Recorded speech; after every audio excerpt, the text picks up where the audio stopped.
sea, muy entretenido, interesante, divertido. Va a ser difícil mantener la atención. Pero bueno, nada, la idea es hablarle un poquito de nuestra visión y experiencia en real estate. Llevamos 20 años haciendo cosas en distintos mercados y bueno, la idea era compartirle un poco nuestra visión para que puedan reflexionar y tomar mejores decisiones. A ver, distribuimos un poco las variables y las claves para construir rentabilidad en tres grandes claves, ¿no? Para nosotros una de las principales fuentes de valor es la visión global de los ciclos del mercado, ¿no? Como ustedes saben, todos los mercados tienen un ciclo, dependiendo del mercado y demás, son más pronunciados o menos, pero eso es lo que nos permite, digamos, apreciar a altas tasas, ¿no? Para empezar les voy a hacer una pregunta. ¿Cuánto creen que es la tasa de apreciación anual en el largo plazo de un inmueble en moneda dura, ¿no? Porque en peso es un poquito complicada medir. Depende de la zona, depende del lugar, depende de dónde estamos hablando. Cualquier parte del mundo. Es muy parecido. Apreciación anual. Bien. Sí, es tasa de apreciación anual, porque escuché mal. Sí. De Tasa de apreciación anual de 7, 8. moneda dura. 7, 7, 8. Bien, a ver. Claudio. No, depende. Si tomás el promedio, creo que está entre 7 y 8%, 14 de las acciones. 10. 10. ¿Acá cómo estamos? No tengo la menor idea. Bueno, esto es lo que pasó en Estados Unidos los últimos 100 años.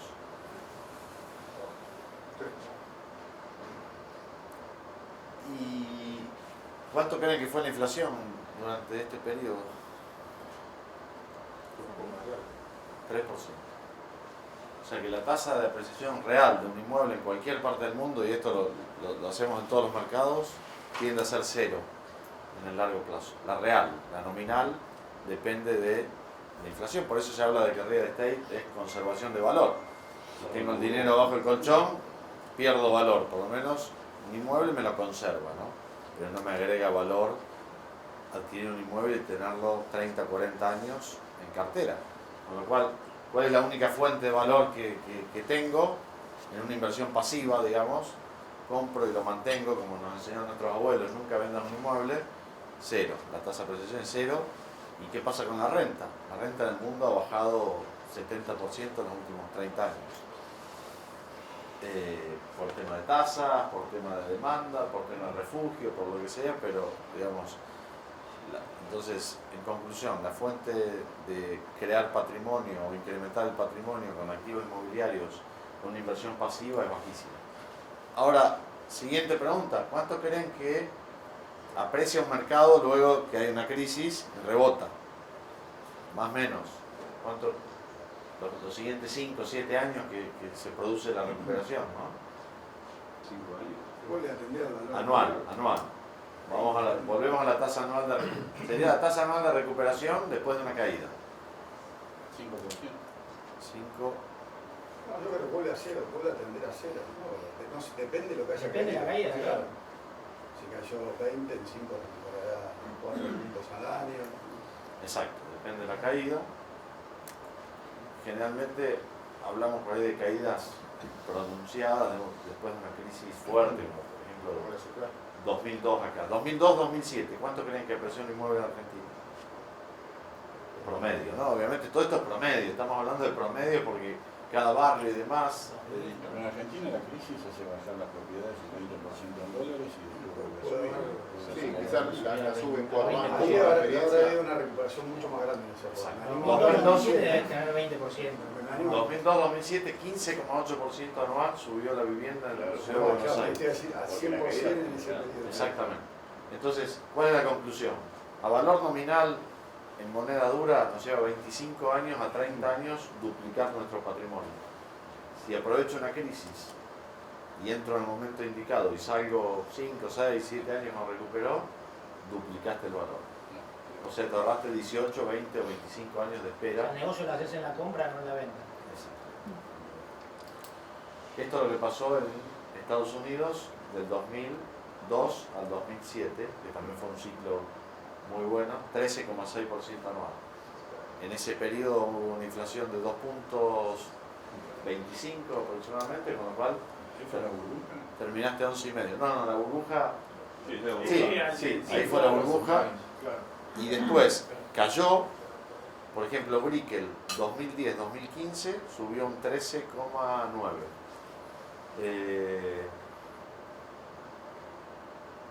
Argentina, bueno, lo que hablábamos antes, ¿no? 15,8, subió hasta el 2013-14, después empezó a ajustar. Entonces, los mercados, o sea, la lectura de los mercados y saber el timing de entrada y salida para nosotros es una de las fuentes de mayor valor. Miremos cómo está un poco el mercado. ¿Cuánto creen que hay 200 jugadores que manejan el mundo de la inversión inmobiliaria, ¿no? Que manejan 8,5 trillones de dólares. ¿Cuánto creen que invierten en Latinoamérica? 5, Sí, 8. 8, Uno. 1. ¿Quién dijo lo que dijo Claudio? Yo invité. ¿Quién dijo 1? Un genio. No. 1%. Esta es la situación, bueno, global de los rebotes de los mercados después de la pandemia. O sea, el mundo está creciendo en general, bastante fuerte. Y aquí está la torta que les hablaba. 1%. 50% se lo lleva a Estados Unidos, 33% Europa y bueno, 15% restante el resto del mundo, ¿no? Por eso cuando generalmente converso con inversores en Latinoamérica y les pregunto, che, ¿cuánto tenés de tu patrimonio inmobiliario en tu país? 100%, 80%, 70%, bueno, me parece que alguna reflexión tenés que hacer, ¿no? Porque si los 200 jugadores más rentables, más inteligentes del mundo generan, o sea, invierten en tu país 0, por algo será, ¿no?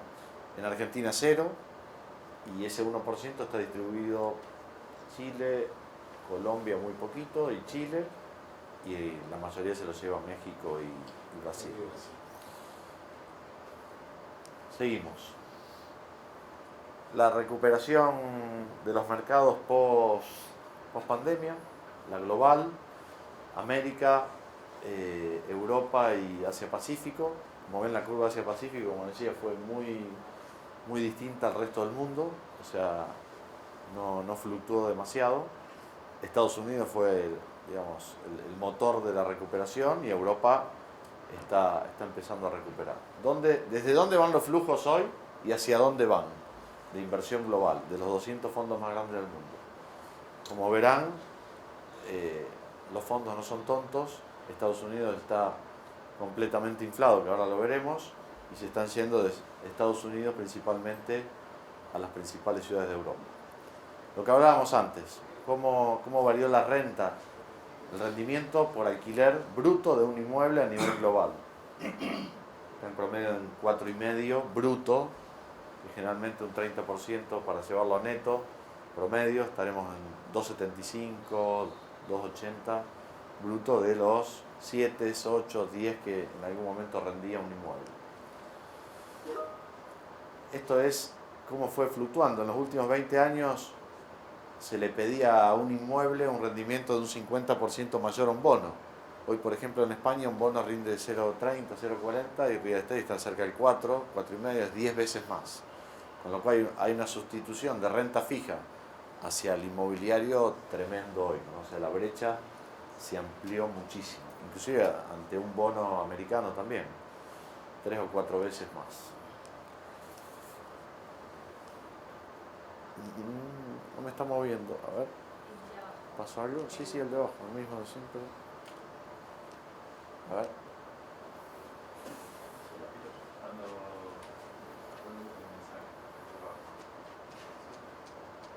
¿Murió?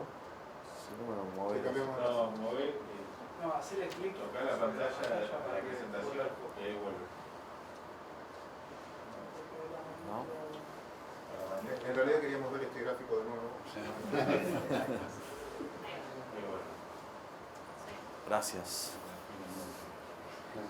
Bueno, esto es un ranking de riesgo de burbuja los países que están en riesgo de burbuja, los que están sobreapreciados, los que están valorados, no los países, perdón, las ciudades, las principales capitales del mundo, ¿no?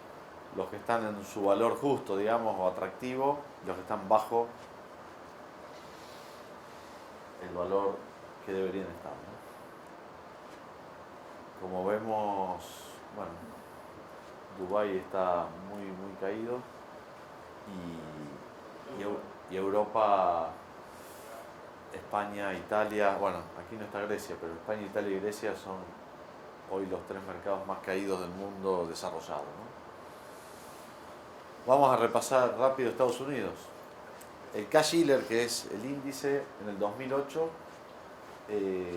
máxima burbuja, desde el 2008 a hoy está 55, o sea, este es el índice de la vivienda, ¿no? Hoy está 55% arriba el valor de la vivienda, arriba de la burbuja, o sea, totalmente inflada, ¿no? La suba que tuvo durante el 21, 17% anual, una locura. Recuerden que lo que veíamos en el primer gráfico, que el promedio es 3%, o sea, creció 6 veces, o sea, lo que creces en 6 años, creció en 1. Esto es segmento por segmento, 52% los inmuebles comerciales en general, 23 oficinas, 60 el logístico, 3% retail, 118% arriba del 2008 multifamily, los edificios de renta. Como veíamos, la gente está buscando renta y eso hace que, o sea, por un lado subieron los valores de alquiler y por otro lado la tasa que rendía un multifamily en el 2010-12 era 8%, rinde un 3,5, 4%. O sea, tremendo la apreciación que tuvo, ¿no? Y bueno, hoteles 5%. La TAM, principalmente en casi todos los países, está viviendo un proceso de ajuste que empezó allí por el 2018-19, ya llevamos 3 años, y bueno, creemos que va a continuar esta tendencia al menos 1 o 2 años más y seguramente luego empieza a rebotar. Ya nos vamos a posicionar un poco en España, que es donde uno de los países que vemos más oportuno. Vamos a hacer el doble clic para repasar rápidamente. Segundo país del mundo junto a Italia que más cayó el PBI de los 44 países desarrollados, triplicó la caída de Estados Unidos, duplicó la media de los 44 países, 12% de caída del PBI, rebote de un poco más del 5% el año pasado. La tasa de esfuerzo, este es un dato importante, es qué esfuerzo tienen que hacer las familias de sus ingresos para pagar su hipoteca. Todavía está bastante bajo, llegó a promedios del 38-40% y hoy estamos en 24, 25, con lo cual eso indica que todavía hay un recorrido, ¿no? Esta es la inversión, como vemos se desplomó España, tuvo casi 6 años de caída, 7 desde el 2008 al 2014, y en 2014 empezó a recuperar la inversión y empezó a rebotar el mercado, ¿no? Acá como vemos la curva, empezó a caer en el 2008, cayó durante 8 años seguidos, a diferencia de Estados Unidos cayó del 2008 al 2010, había tocado fondo acá. A España le llevó 8 años. Y ahora lleva 4 o 5 años de recuperación, ¿no? Esto es Italia, que es otro de los mercados muy oportunos, que lleva 12 años de caída, desde el 2009 al 2021. Había empezado a estabilizarse en el 2020 y continuó la caída.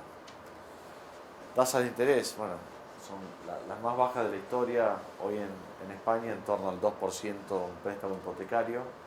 De hecho, para primera vivienda hay préstamo al 0,65, 0,70, pero esto es la tasa de inversión, ¿no? En el 2013 se creó Sareb, que le llaman Banco Malo, que es una entidad que creó el Estado junto a 5 bancos, uno de ellos Santander, para absorber los 50.000 millones de activos tóxicos de bancos que estaban por explotar, y en estos casi 9 años de vida apenas redujo su inventario 40%. ¿Esos son los que vos vas a sacar ocupas? Sí, había en el 2014, en el máximo nivel de exposición, había 280.000 millones en stock en los bancos, de los cuales 50.000 tenía Sareb, y hoy quedan 100.000. Pero están entrando más ahora con la crisis. Ahí es donde están las oportunidades, digamos. Exactamente. Rápidamente un repaso a España. El Euribor, bueno, en Europa negativo, tocó fondo en enero del año pasado a 0,505 negativo. Hoy está un poquito, hoy subió un poco estos días, esto es de diciembre, creo que está a 0,30 y pico hoy. Entonces, tasas de intereses más bajas de la historia. La actividad tuvo una caída, como dijimos, del 12% y rebotó 6%. Pérdida de puestos de trabajo, se recuperó, tuvo una recuperación muy fuerte. Pues, bueno, siempre España tiene una tasa de desempleo bastante alta. Igual es muy heterogénea, ¿no? Te encontrás que en Madrid y Barcelona a lo mejor hay un 5, un 6, y te vas a Cádiz y hay un 28, ¿no? Entonces, caída de la inversión extranjera, digamos, el turismo es muy representativo en España, es el país que el turismo aporta más al PBI, 14% del PBI es turismo. 3 años con esta nueva sin turismo, o sea, sí fue compensado en volumen de turistas en cierta medida con el turismo local, pero digamos, el poder adquisitivo del turismo local es muy bajo, con lo cual 3 años sin turismo, con 3 temporadas caídas, o sea, el impacto es fuertísimo y se va a empezar a ver reflejado a partir de junio. Ya hay un incremento en ejecuciones hipotecarias y en lo que es concurso de acreedores, pero a partir de junio, que todos los préstamos que dio el gobierno a personas y empresas hay que empezarlo a devolver, ahí se va a empezar a sentir más, ¿no? Bueno, bajo nivel de endeudamiento respecto a otras crisis, lo que hablábamos antes, 100.000 millones todavía en distrés en los bancos, y sigue siendo España el mercado más rentable de Europa. Encuestas que posicionan a Madrid como la ciudad más atractiva del mundo para vivir, a España el segundo país más atractivo del mundo también para vivir. El mercado residencial tuvo una caída, digamos, del volumen de operaciones importante en el 2020 y se ha recuperado muy fuerte en el 2021. El volumen de inversión también cayó 30% en el 20, rebotó 33% en el 21. Los valores residenciales fueron los que menos sufrieron, creo que como en todo el mundo, 0,5 en el 20 y rebotó 5% y se espera un 6% para este año. Bueno, lo que hablábamos antes, incremento de ejecuciones hipotecarias, incremento de concursos, ajustes principalmente en los activos comerciales como oficinas, locales comerciales, terrenos que variaron entre un 10 y un 25% en la crisis, ¿no? Entonces, ¿a dónde vemos la ventana hoy? O sea, en aprovechar las bajas tasas, que en algún momento van a empezar a subir. Coincidimos todos que Estados Unidos pronto, Europa pareciera ser que va a llevar varios años más para que empiece a subir la tasa, o tenga alguna subida muy leve para mandar un mensaje al mercado. Seguimos viendo sustitución de la inversión inmobiliaria, principalmente renta fija, de la financiera por la inmobiliaria, mucho apetito en renta, rendimientos relativos muy convenientes, como veíamos antes. Sigue habiendo 16 trillones de dólares colocados a tasa negativa en renta fija, y hoy es un momento ideal en Europa, principalmente como hablábamos, España, Italia y Grecia, para comprar en los bancos con fuertes descuentos. Blackstone, el fondo más grande del mundo de real estate, en plena pandemia levantó el fondo más grande de su historia para invertir justamente en estos países, levantó 9.800 millones de dólares, ¿no? Con lo cual, que estos grandes hayan hecho esto, creo que sobran palabras. Aquí un gráfico de lo que fue el ajuste del mercado por segmento en España. 20% hoteles, 20% locales comerciales. Obviamente esto es promedio, hay algunos que habrán bajado un 10, otros un 30%, tierras 10%, oficinas 10%, residencial prácticamente nada. Con un ajuste que nosotros hacemos en la compra, nos dedicamos a comprar activos en bancos y en subasta en situaciones problemáticas. Aquí se ven un poco el ajuste total al cual podemos llegar y los retornos, los upside que podemos tener. Segunda clave, se terminó la primera, un poco larga, pero bueno, era para que tengan una visión de los mercados actualmente. Adquisición de activos en distrés. Todos sabemos aquí que cuando pasamos por una inmobiliaria y compramos un inmueble a valor de mercado, como lo compramos todos generalmente, perdemos el 10% del patrimonio. Si mañana lo queremos realizar, porque el costo de entrada y salida en cualquier país del mundo, entre comisiones y escrituras, generalmente es 10%, ¿no? Entonces, cuando empecé hace un poco más de 20 años con esto, yo me preguntaba, ¿cuál es el negocio del inversor, no? Poner dinero, no, pero en el futuro va a valer más, pero, o sea, ¿cuánto gano hoy el día que pongo el dinero? No, pierdo 10%. ¿Qué pasa con un auto? Claro. Diste la vuelta a manzana y llegó menos. Exactamente, entonces, nada, un poco la obsesión era cómo ganar dinero del momento cero el día que firmo el cheque, ¿no? Después, si el futuro me acompaña, será buenísimo, ganaré más, pero hoy, ¿cómo gano dinero? Y bueno, la respuesta la encontré,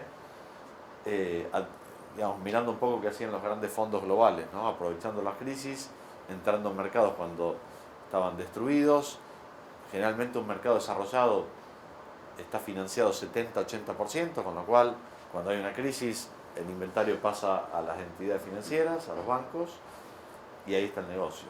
O sea, los bancos necesitan recuperar la liquidez y ahí entran los grandes fondos a darles esa liquidez para que se normalice el mercado, y los fondos hacen de puente 3, 4, 5, 7 años hasta que el mercado se recupera, los bancos recuperan la liquidez, pueden volver a empezar a prestar y ahí el usuario final empieza a poder volver a comprar.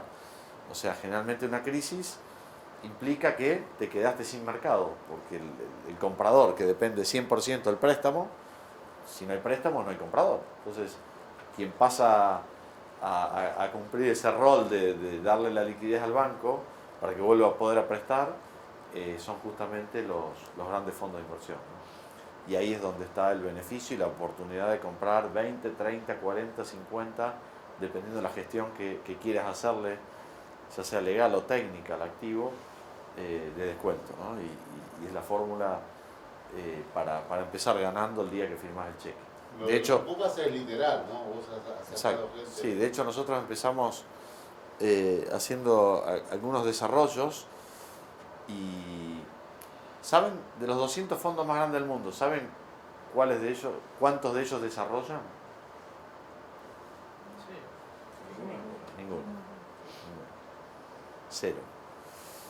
O sea, cuando tú aprendes el día de la firma ganar 30 o 40%, que es el equivalente que gana un desarrollador con suerte y con mucho riesgo durante 4 o 5 años, nunca más querés poner un ladrillo en tu vida, ¿no? A no ser que compres una tierra muy, muy, muy barata y tengas un proyecto de mucho valor agregado, que digas, bueno, si la industria rinde un 20, un 30% sobre ventas en un proyecto y yo puedo lograr un 50 o 60, bueno, ahí sí me compensa ponerme el sombrero de desarrollador y hacerlo.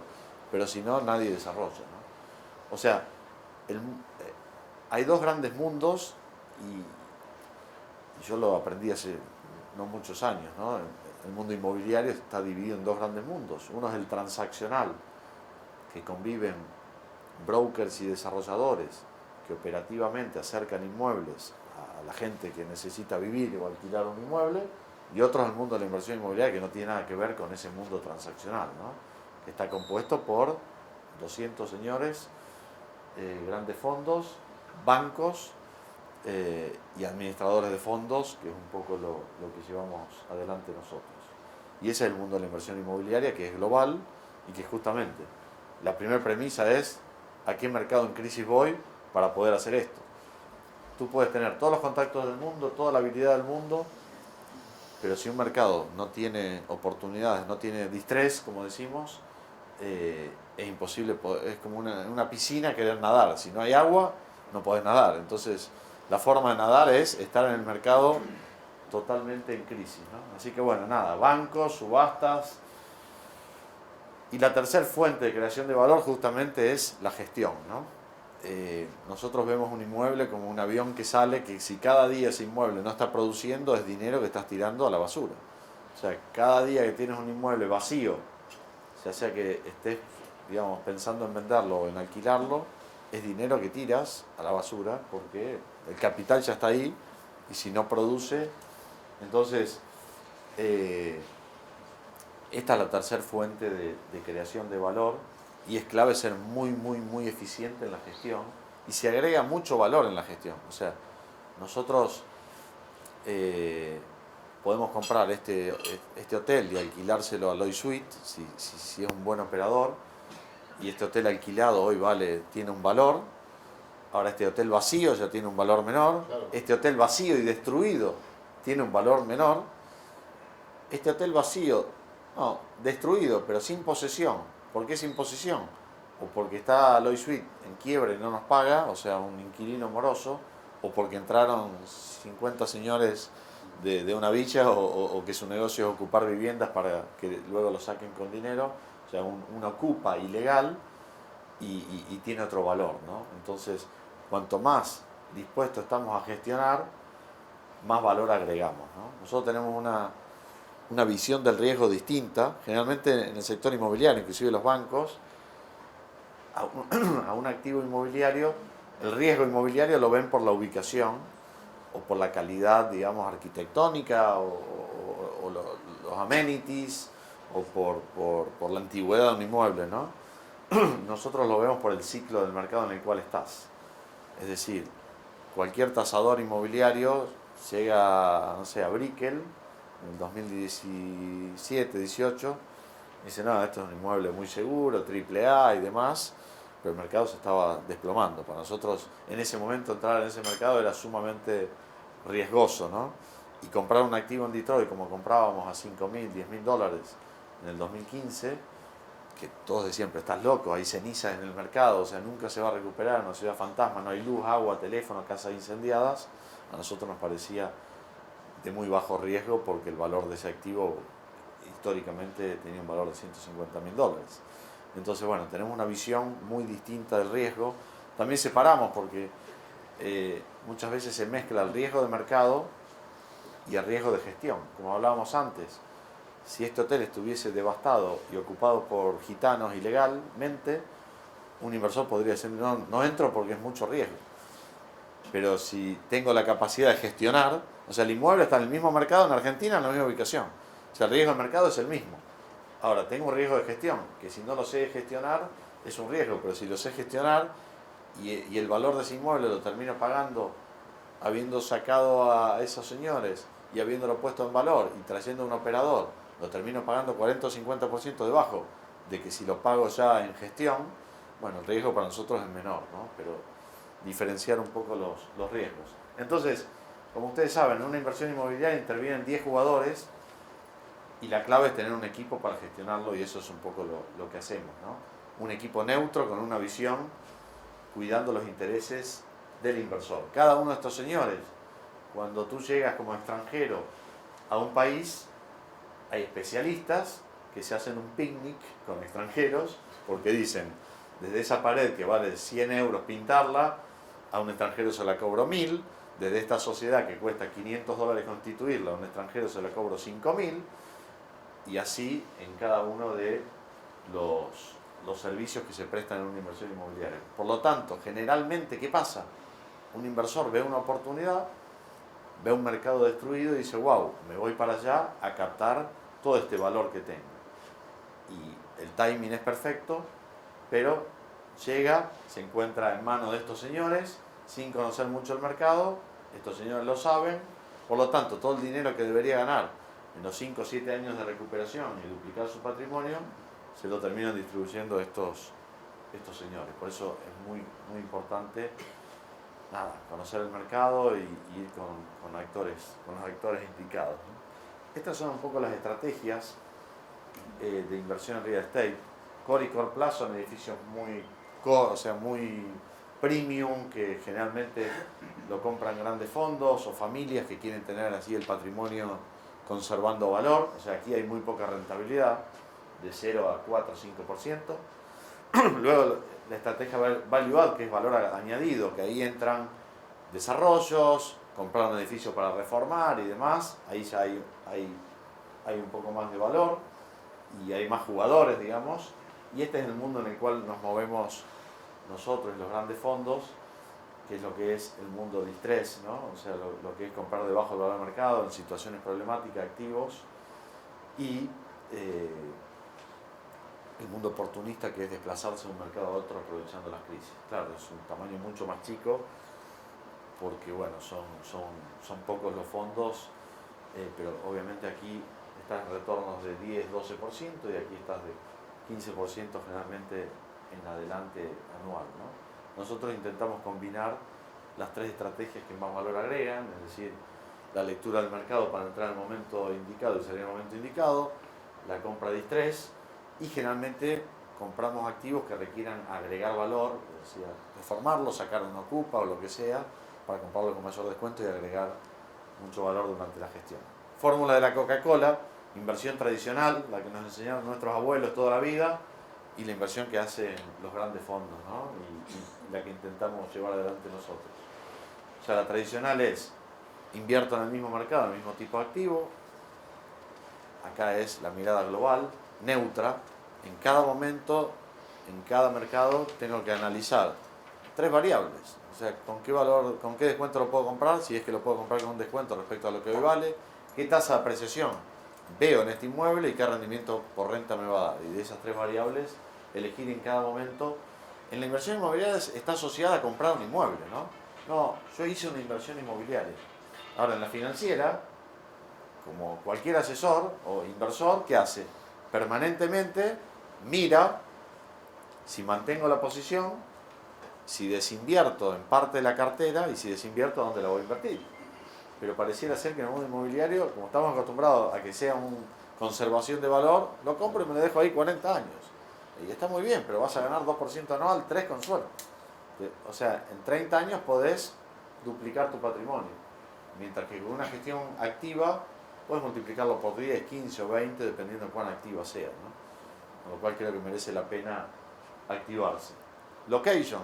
Los desarrolladores inmobiliarios siempre nos hablan location. Claro, si querés ir a vivir a un lindo lugar o trabajar en un muy buen lugar, fantástico. Ahora, el negocio, la inversión inmobiliaria no es location para nada, es timing. Es entrar en el momento indicado y salir en el momento indicado. Todos los activos, cada 20 o 30 años, tienen 5 años de gloria en todos los mercados del mundo. El tema es detectar esos 5 años y entrar y salir. Rentabilidad estimada versus calificada. Nadie sabe cuánto gana. Si yo te pregunto a cualquiera de ustedes, ¿cuánto les rindió su portafolio financiero el último año? Todos me lo van a saber decir, pero con detalle. Porque hay un asesor que les pone una posición arriba de la mesa cada año y me van a decir 3%, 4,17, 3,74, 8,56. El sector inmobiliario, le he hecho esta pregunta: ¿cuánto ganaste el último año, los últimos 5 años anualmente de tu patrimonio inmobiliario? Nunca me la pudieron contestar. Adquisición de bajo valor del mercado, adquisición con descuentos, bueno, lo que hablamos siempre. Mantener el activo a largo plazo, rotar los activos. Rentabilidad de una sola variable, que es la renta. Las tres variables que hablamos siempre: descuento, tasa de apreciación acelerada y renta. ¿Quiénes son los jugadores en cada sector? Broker y desarrolladores. Y aquí es los que hablamos, ¿no? Faltan aquí los bancos.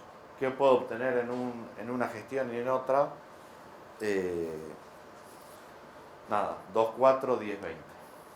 Nada, muchas gracias.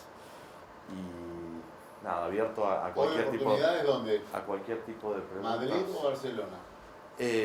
Hoy oportunidades... Por el quilombo político de Barcelona. España... De ese mapa que pusiste recién, ¿dónde sí, dónde no? Justo pusiste un mapa con dónde está ahí. Perdón, me dejás En la... defensa. Ah, no, esa es donde estamos ubicados Sí, nosotros. pero precisamente Sí. de esos lugares. No, nosotros tenemos oficinas en Latinoamérica, estamos creciendo en Latinoamérica con oficinas principalmente para atención a nuestros inversores. Claro, captación de fondos. Exacto. Pero lo que te digo es, ahí decía, España, Miami, Chicago, Exacto. México. Si vos tenés que decir Miami sí, no, No, España Miami sí, no, Chicago No, sí. Estados Unidos no, únicamente, España sí. únicamente Detroit. ¿Qué pasó con Detroit? Estados Unidos tocó fondo en el 2010, mediados, 2015 estaba recuperado, la media, esto el 99% de las ciudades tuvo ese comportamiento. Detroit en el 2015 cayó, bueno, la caída había sido 48%. Detroit en el 2015, por la ciudad cayó en bancarrota, no había luz, agua, desastre, 80% había caído en el 2015. Es decir, Estados Unidos recuperado en el 2015, Detroit 80% abajo. Con lo cual, hoy Estados Unidos, como veíamos antes, está 50% arriba, Detroit todavía está 46% abajo. O sea, es la única ciudad de Estados Unidos que todavía tiene upside, ¿no? Y después Europa, Italia, Grecia y España. ¿Comprarías oficinas hoy? Buena pregunta, difícil pregunta. Buena y difícil. En microcentro somos dos. Pero hecho por mayoristas. En Estados Unidos, o sea, es uno de los activos que menos inflado está, con lo cual, si alguien me pregunta, ¿sí o sí quiero invertir en Estados Unidos? ¿En qué invertirías? Retail, hotel y tal vez muy selectivo oficinas. Pero no, nosotros no invertimos en Estados Unidos hoy. Y después, o sea, es un sector, en España por ejemplo es el sector más incierto, que hablas con los fondos, hablas con los grandes inversores, con los bancos, y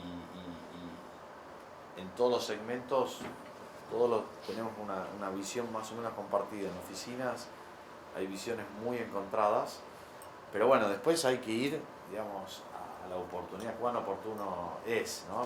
Si puedo comprar una oficina 50% debajo del valor de lo que hoy vale, no de lo que valía, la compro. Javi, vamos. Tres preguntas. Ticket promedio de lo que hablamos. ¿Esto, el modelo de adquisición es directo, uno es dueño de la propiedad o hay un fideicomiso al cual se asocia? ¿Modelo impositivo que hay con el campo?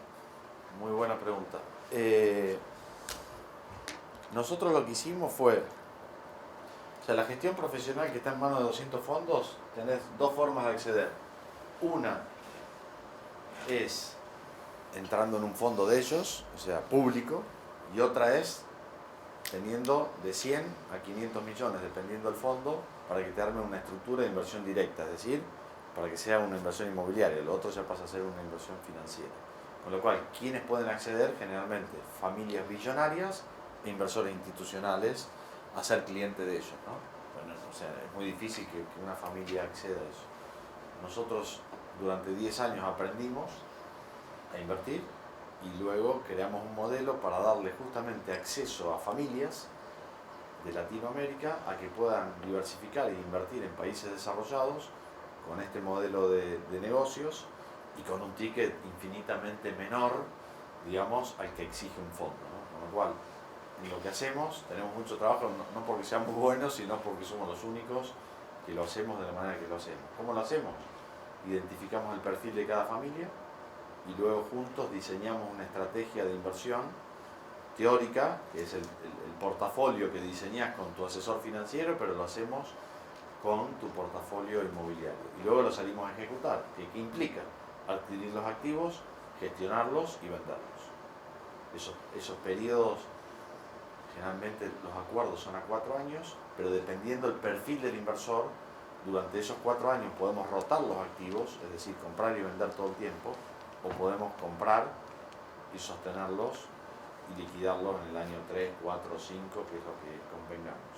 Entonces, ticket mínimos, idealmente para nosotros, 5 millones, pero bueno, nada, sabemos que muchas veces o familias no tienen liquidez o quieren probar y demás, y podemos empezar con 1 o 2 millones por familia, ¿no? Me habías hecho otra pregunta, fiscal, ¿no?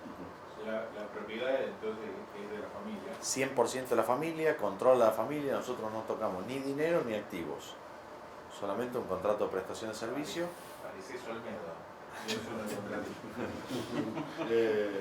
solamente contrato de prestación de servicio en donde acompañamos los intereses y estamos totalmente alineados al inversor. Es decir, primero gana el inversor y a partir de una tasa preferente que fijamos dependiendo al perfil de la inversión, que va de un 7 al 9% anual neto de todo gasto para el inversor, sin apalancamiento, y esto somos los únicos también que lo hacemos.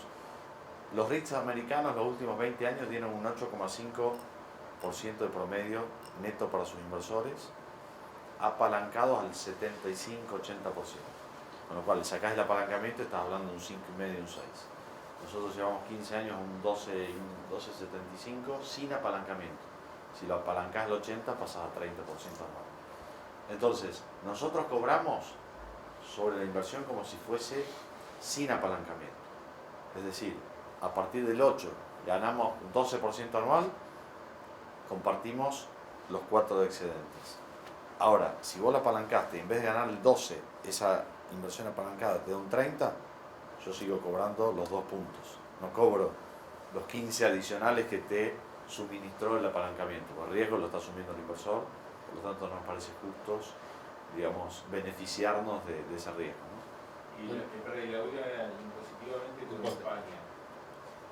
Impositivamente, España 25% anual para sociedades, impuesto a las ganancias, estructuras uruguayas o americanas, y se puede optimizar fiscalmente con préstamos y demás para terminar pagando más o menos 10% anual de impuesto a las ganancias.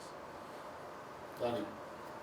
Sí, yo te quería preguntar, porque tú hablas de Italia, España y Grecia, ¿no? Está bien, dijiste que tenías adversión al riesgo, que te gustaba el riesgo, se nota claramente. Digamos, yo como hijo de italiano y... Me gusta la ganancia, no el riesgo. No, bueno, pero estás hablando de Italia, un país que envejecimiento importante, Grecia con deuda importante y crisis, y España, un país que, como bien dijiste, vive del turismo, que va a tardar en recuperarse 3 o 4 años, con alta tasa de desocupación. Italia es un modelo donde gente que está migrando a otros países también, por eso todo el sur está despoblado. Es decir, ¿dónde buscar las oportunidades justo en 3 países? Nuestro negocio es que no comprar. están en un boom? Claro.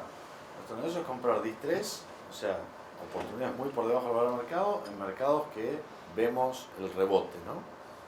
Italia lo estamos analizando, todavía no hemos decidido entrar, pero si vos me decís cuál es el país más caído del mundo donde más oportunidades hay, es Italia, número 1.